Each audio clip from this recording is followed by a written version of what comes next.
এই আনারের মতো লোক তৈরিতে সহায়তা করে, এটা সাধারণ মানুষরাই করে, আমরাই করি। এটা আনারের দোষ না। ওই এলাকার সব লোক জানে যে আনার এরকম করতো, বিএনপির লোকরাও জানতো, তো বিএনপিতে রাখছিল কেন? জাতীয় পার্টির লোকরাও জানতো, রাখছিল কেন? শুধু আওয়ামী লীগের দোষ না, আওয়ামী লীগ তো করবেই, করছে। আজিজ বেনজির এগুলো তৈরি হচ্ছে এই ধরনের মানুষের কারণে। যে সমস্ত ছেলেপেলারা ইউনিভার্সিটি থেকে বের হয়ে মনে করে যে আমার বিসিএস ছাড়া জীবনে আর কিছু করার নাই, তাদেরকে এইসব ছেলেপেলেরাই তৈরি করছে এদেরকে। তারা তাদের নেতাদেরকে ধরবে, এলাকার নেতাদেরকে ধরে একটা চাকরি, সরকারি চাকরি নিশ্চিত করবে, তার স্বপ্ন হচ্ছে ওই জায়গায়। সুতরাং আনোয়ারুল আজিমের কাহিনী কি? আনোয়ারুল আজিম এক সময় জাতীয় পার্টিতে ছিল, তারপরে বিএনপিতে আসছে, তারপরে আওয়ামী লীগ আসছে, আইসা তার সব পাপ মাপ হয়ে গেছে। তার মানে যেদিকে সরকার থাকে সে সেদিকে যায়। কিন্তু কথাটা হচ্ছে, তাকে 3বার মনোনয়ন দেওয়া হয়েছে, তা আওয়ামী লীগ বা আমাদের গোয়েন্দা সংস্থা কি জানতো না যে এই লোকটা কি করে? অবশ্যই তো জানতো যে এই লোকটা এখানে চোরাকারবারিদের সাথে জড়িত, কি করতেছে না করতেছে। এইরকম লোকে নমিনেশন তো ওই যে বললাম এই ধরনের সিস্টেম থেকেই দেয়। এই যে সিস্টেমটা আমরা দাঁড় করিয়েছি, আর্থসামাজিক রাজনৈতিক সিস্টেম, এই সিস্টেমের কারণে এই ধরনের লোকেরা নমিনেশন পাচ্ছে। ওর আনার তো আর একজন না, এরকম আনার বহু আছে, আপনি খোঁজ নেন। হ্যাঁ, আমি তো রাজনীতি করি না, যে সারোয়ার রাজনীতি করে, সারোয়ার বলতে পারবে আমার থেকে ভালো যে কত আনার আছে। এগুলাকে আরো পোষা হয়, তাদেরকে মদত দেওয়া হয়। তার কারণ এরা যে টাকাটা জেনারেট করে ধরেন অবৈধভাবে, তাদের এলাকার লোকজনের মধ্যে তারা সেগুলো বিতরণ করতে পারে বিভিন্ন ভাবে। একজনে আসলো, আমার মেয়ের বিয়ে, কিছু সাহায্য দেন, তারা 50,000 টাকা দিয়ে দিল, খুব খুশি, আমাদের এমপি সাহেব খুব ভালো। একজনে আসলো একটা সমস্যা নিয়ে, তার দিয়ে দিল 20,000 টাকা। আরেকজনের একটা চাকরি দরকার, যা তোর ওই জায়গায় একটা চাকরি ঢুকাই দিলাম, বলে দিলাম, তার তো টাকা আছে। কিন্তু এই যে যেই লোকগুলা, এই আনারের মতো লোক তৈরিতে সহায়তা করে, এটা সাধারণ মানুষরাই করে, আমরাই করি। এটা আনারের দোষ না। ওই এলাকার সব লোক জানে যে আনার এরকম করতো, বিএনপির লোকরাও জানতো, তো বিএনপিতে রাখছিল কেন? জাতীয় পার্টির লোকরাও জানতো, রাখছিল কেন? শুধু আওয়ামী লীগের দোষ না, আওয়ামী লীগ তো করবেই, করছে। তারা সুযোগ পেয়েছে, করছে, তাকে মনোনয়ন দিয়েছে।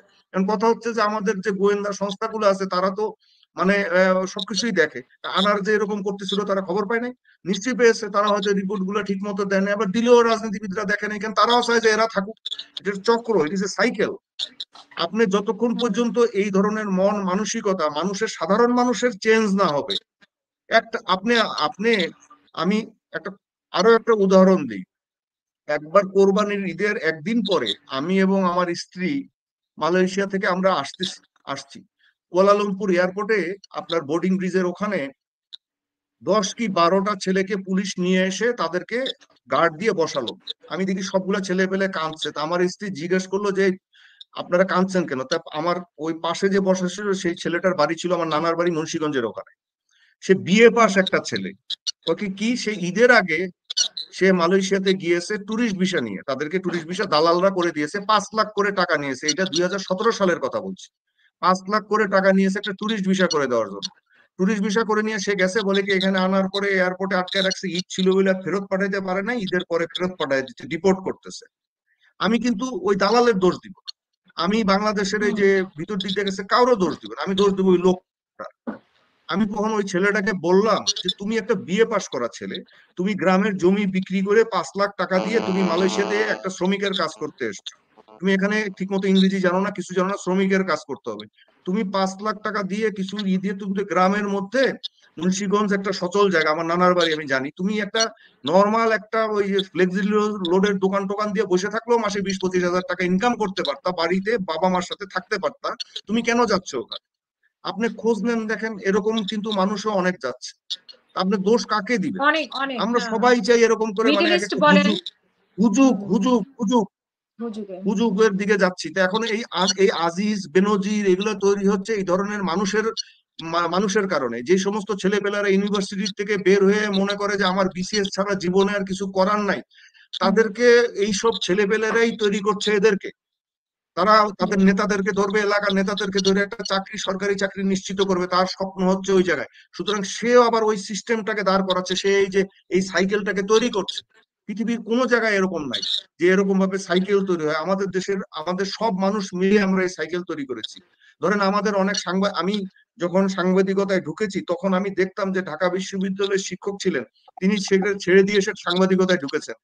তার আহমদ জামান চৌধুরী, বিখ্যাত আপনার যে চলচ্চিত্রকার ছিলেন আহমদ জামান চৌধুরী, এই যে পিচ ঢালাই, পট্টারে, এই সমস্ত গানের লেখক, সুরকার, গীতিকার, উনি ওনারা এগুলা ছিলেন। তারপরে দেখেছি সরকারি চাকরি করতেন, বড় পদে চাকরি ছেড়ে দিয়ে এসে সাংবাদিকতা করেছেন। আমিও সরকারি চাকরি জীবনে না করে সাংবাদিকতায় গিয়েছি। আমি হয়তো এখন চিন্তা করি ভুল করেছি, কিন্তু এই যে জি। তখন এরকম ছিল, কিন্তু এগুলোকে পরে আস্তে আস্তে এই জিনিসগুলো চেঞ্জ হয়েছে। চেঞ্জ হয়ে দেখেন এখন এমন একিউট পর্যায়ে চলে গেছে যে এখান থেকে বের হওয়ার উপায় নেই। আপনি কোনো চাকরি বাকরি, একটা ছেলেকে যদি আপনি আজকে বলা হয় একটা কর্পোরেট হাউসে যে তোমাকে 70,000 টাকা 50,000 টাকা বেতন দিব, ওখানে একটু খাটতে হবে বেশি, ওখানে তাকে কেরিয়ার করতে হবে, সে কিন্তু ওই কাজ করবে না। সে খালি খুঁজবে এলাকায় এলাকায়, আমার এলাকায় কার লাইন দিয়ে, কার মাধ্যমে, কোনখান দিয়ে, কিভাবে করে আমি একটা ক্লার্কের চাকরি শর্টকাট নিব। ও টাকা কিন্তু একটা টাকা ক্লার্কের উপার্জনের চাকরি পথ নিবে খোঁজে। সরকারি। হ্যাঁ, সরকারি চাকরি, ক্লার্কের চাকরি নিয়েই পরে দেখা যাবে যে গ্রামের মধ্যে বিশাল বাড়ি তুলে ফেলছে, গাড়ি কিনে ফেলছে, ব্যবসা করে ফেলছে। পরে ওই যে সারোয়ারের কথার মতো বলতে হবে, অমুকের ওয়াইফের ব্যাংকে 150 কোটি টাকা। তো এরকম হবে। আপনি যেটা বলছিলেন যে সাধারণ মানুষের দায় নাই, দায় আছে, আমাদের সবারই কেন দায় আছে। স্যার, ড্রাইভারের অ্যাকাউন্টে 200 কোটি টাকা পায়নি এই যে স্বাস্থ্য বিভাগের?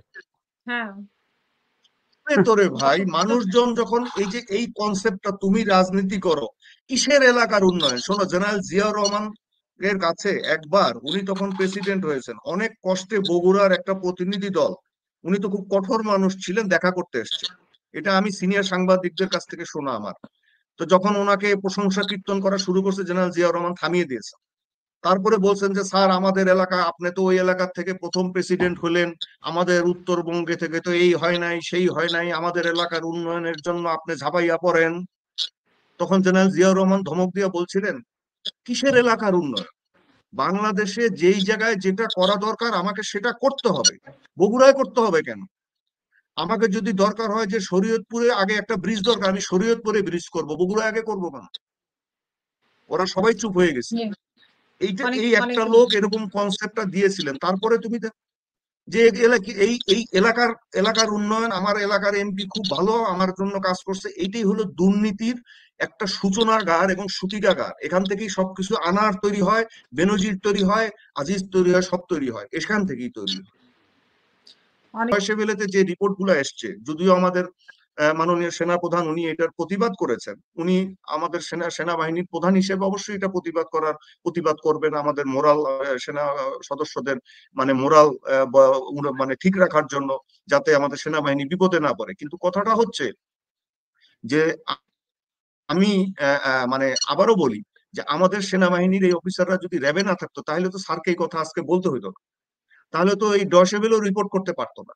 যদি ওই অফিসার গুলা গোয়েন্দা সংস্থায় গিয়ে রাজনৈতিক উদ্দেশ্যে এরকম কাজ না করতো, তাহলেও ডসেবেলেতে এই ধরনের রিপোর্ট আসতো না। আগে তো আসে নাই, আগে এই কাজগুলো কম হয়েছে, অত নেগলিজেবল, ওগুলাকে ওরকম ভাবে ধরে নাই। আর একটা কথা বলে নেই, বাংলাদেশ সেনাবাহিনী 24 বছর আপনার শান্তি বাহিনীর বিরুদ্ধে আমাদের চট্টগ্রাম হিল ট্র্যাক্সে যুদ্ধ করেছে, যে সারোয়ারও যুদ্ধ করেছে, সারোয়ার লেফটেন্যান্ট থাকা অবস্থা থেকে যুদ্ধ করেছে। হ্যাঁ, এখন ওখানে তো আমাদের বহু অফিসার সৈনিক জীবন দিয়েছে, আমাদের বহু বাঙালি উপজাতি সবাই মারা গেছে। এখন ওইরকম একটা ইনসার্জেন্সির মধ্যে বাংলাদেশ সেনাবাহিনীর হিউম্যান রাইটস ভায়োলেশন, মানবাধিকার মানে ভঙ্গের কোনো প্রমাণ কেউ কোনোদিন করতে পারে নাই, কোনোদিন করতে পারেনি। আমাদের সেনাবাহিনী ওখানে আমাদের দেশের সার্বভৌমত্ব রক্ষা করেছে, তখন পুরো দেশের জনগণ সেনাবাহিনীর পক্ষে দাঁড়িয়েছে। এখন ডয়চে ভেলে কেন এটা করতে পারবে? তার কারণটা হচ্ছে যে রাজনৈতিক ভাবে আমরা দেশকে শুধু একটা দিকে নিয়ে গেছি। এই দেশে আওয়ামী লীগ ছাড়া আর কিছু থাকা যাবে না, সবকিছু হতে হবে আওয়ামী লীগের। সবকিছু যেদিকে তাকাবেন সেদিকে আওয়ামী লীগ হইতে হবে। যখন এই কাজটা করা হয়, তখন ফেসিবাদ বা একনায়কতন্ত্রবাদ এগুলো যখন চেপে বসে, তখন অন্যান্য জায়গার থেকে দেশের যে যারা আমাদের অন্যান্য বাইরের দেশগুলা, মিডিয়া, এরাও তখন এইদিকে নজর রাখা শুরু করে যে এখানে তো এরকম হচ্ছে। তখন এরকম কিছু আপনার উপরে চেপে বসতে পারে। আপনি ধরেন ভালো একটা কাজ করছেন, তার মধ্যে 10টা কাজের মধ্যে একটা ভুল হয়েছে, একটাকেই ধরে বসবে। তখন আগে হয়তো ধরতো না, এখন ধরে বসবে। কারণ সার্বিকভাবে আমরা আমরা কি দেখছি যে আমাদের সেনাবাহিনীকে, আমরা এই যে ধরেন কুকি চীনের সাথেও আমাদের সেনাবাহিনী যুদ্ধ করছে, কয়েকজন মানে শহীদও হয়েছেন।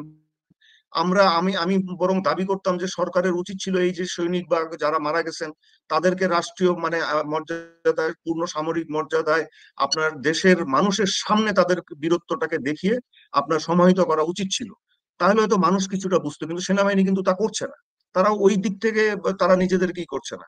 এখন আরো কিছু ঘটনা আছে যেগুলো হয়তো আমি মানে বলতে চাই না, বলাটা ঠিকও হবে না। কারণ হচ্ছে যে ভালো মানুষের সংখ্যা বেশি, দুই একজন কিছু খারাপের হুম জন্য আস্থাটা নষ্ট হয়ে যাচ্ছে। এখন মানুষ যখন দেখতেছে যে সেনা প্রধানের জায়গায় বসে জেনারেল আজিজের মতো একজন অফিসার সেনা প্রধান ছিলেন, তার এত দুষ্কর্ম, তখন মনে করে সেনাবাহিনীটা মনে হয় পচে গেছে। এখন হুম সেনাবাহিনী এই এই আজিজকে বসিয়েছে, তো উনি তো নিজে নিজে এসে বসেন নাই, ওনাকে বসিয়েছে কে? তার হুম দিকে নজর দেন। হুম সেনাবাহিনীর অফিসারদেরকে র্যাবে মানে এরকম কথা বলার জোর চাপ দিচ্ছে কে? তাদের দিকে নজর দেন। সেনাবাহিনীদের অফিসারদেরকে বিভিন্ন ভাবে মানে বিভিন্ন রাজনৈতিক কাজে ব্যবহার করার জন্য চেষ্টা করে বা কাজে লাগাচ্ছে কারা, সেদিকে নজর দেন। তাহলে আমার মনে হয় জিনিসটা বোঝা সহজ হবে। হ্যাঁ,